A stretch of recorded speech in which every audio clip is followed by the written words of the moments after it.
Chapter 4, Mishnah 2. This Mishnah discusses another law that was voted on the day Rabbi Elazar ben Azariah was appointed to the position of Nasi of the Great Sanhedrin. A korban, sacrificial offering, must be offered with the proper procedures in order to be valid. However, it is not only what is done that matters. The intentions a person has while doing these procedures can also affect the korban. There are certain improper intentions that can cause the korban to become invalid.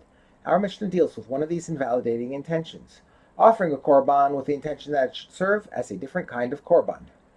We now turn to the words of the Mishnah. On that very day that Rabbi Elazar ben Azariah was appointed to be Nasi of the Great Sanhedrin, they said, all korbanos that were slaughtered, not for their own sake, but for the sake of a different type of korban, remain valid, and their offerings should be completed, except that they do not count for the owner toward fulfilling its obligation. He must therefore bring another korban to fulfill his obligation.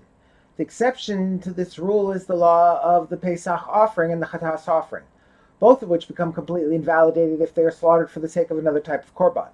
The Pesach offering becomes invalidated in this way only if it is slaughtered in its proper time, on the afternoon of the 14th day of Nisan, Erev Pesach. But the Chatas offering becomes invalidated in this way at any time of the year. Another opinion. Rabbi Eliezer says not only the Pesach and the Chatas, but also the Asham offering become invalidated by being slaughtered for the sake of another korban.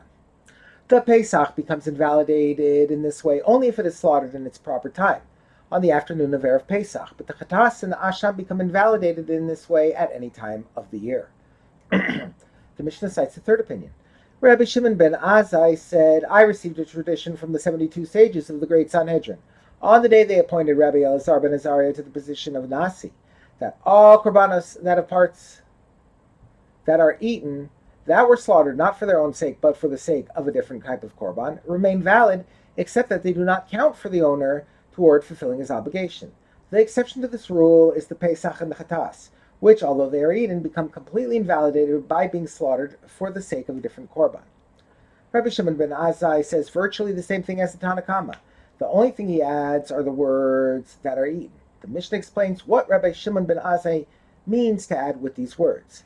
Ben Azai added only the Ola offering to the Tanna Kama's list of korbanos that became completely invalidated by being slaughtered for the sake of a different type of korban. But the sages did not agree with him. Rather, they hold like the Tanna Kama, that only the Pesach and Chatas become invalidated.